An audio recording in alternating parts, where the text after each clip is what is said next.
Navalny's doctors prevented from seeing him at prison clinic. Here's a summary of the article. Moscow. Several doctors were prevented Tuesday from seeing Russian opposition leader Alexei Navalny in a prison hospital amid his 3-week hunger strike, and authorities stepped up actions against his supporters on the eve of protests called by his team. Navalny added a serious note that he was glad to hear from his lawyer about broad sympathy and support for him in Russia and abroad.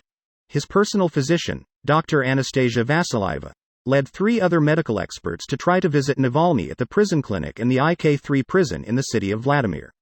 U.S. State Department spokesman Ned Price emphasized that Russia is responsible for Navalny's deteriorating condition and urged Moscow to allow for access to necessary and independent medical care immediately. Navalny, who is Russian President Vladimir Putin's most adamant opponent, has been on a hunger strike since March 31 to protest the refusal by prison officials to let his doctors visit him and provide adequate treatment for back pains and numbness in his legs. The prison service said in a statement Monday that Navalny's condition was deemed satisfactory, but another of his physicians, Dr. Yaroslav Ashikman, said over the weekend that test results provided by his family show Navalny has sharply elevated levels of potassium, which can bring on cardiac arrest, as well as heightened creatinine levels that indicate impaired kidney function. Russian authorities escalated their crackdown on Navalny's allies and supporters, with the Moscow prosecutor's office asking a court to brand Navalny's Foundation for Fighting Corruption and his network of regional offices as extremist organizations. The Moscow prosecutor's office on Tuesday detailed the accusations against Navalny's organizations, saying it has collected proof of their alleged efforts to destabilize social and political situation in the country by calls for violence, extremist activities and mass riots, on behalf of unspecified, foreign centers, seeking to overthrow the Russian government.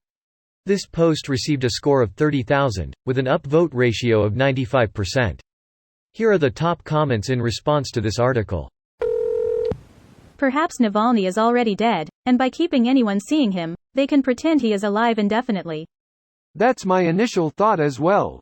Can't wait for weekend at Navalny's too. I hate you for making me laugh. I love you for making me laugh. I hate you. I kissed a squirrel and I liked it. The taste of her stolen bird food.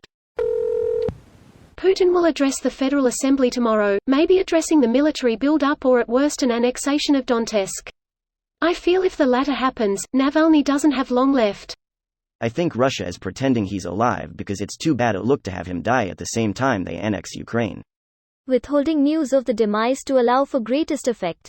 Total rebellion and carnage. Doubt.jpg. It sucks knowing where this is headed and knowing no one will do anything about it. I bet he already died. They just stalling now. Stalin. They're just sort of Lenin it stew a little while before they let it go public. Something that gets me was a picture a few weeks ago of Navalny and his wife watching Rick and Morty on their flight into Russia. Knowing he was almost certainly going to die, having that last moment of simple happiness with his wife. Fuck man. As someone not in the loop. Why did he go back? There are really only 3 options. He can try to disappear, which would probably be ineffective and he would lose his chance to reform his homeland. He can stay in Germany and try to work from there, which would still get him killed, given the whole poisoning thing and Russia not being shy about extrajudicial killing. Or he can go home and try to die a martyr. If it furthers his goal, not a bad way to go, considering the other options made death only slightly less likely anyways. I'd argue he made this decision long before being poisoned. Once he decided to run and started amassing support, he must have known where this was headed. The world is going to sit back and watch as Putin kills each and every political opponent or critic he has.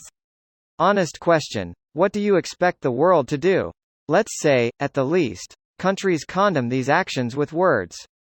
At most, they act on it. But these actions could very likely lead to more loss of life. I'm just curious as to what can be done. It's a really shitty thing going on overall. As an American, we can't even get Americans to wear masks to save other fucking Americans.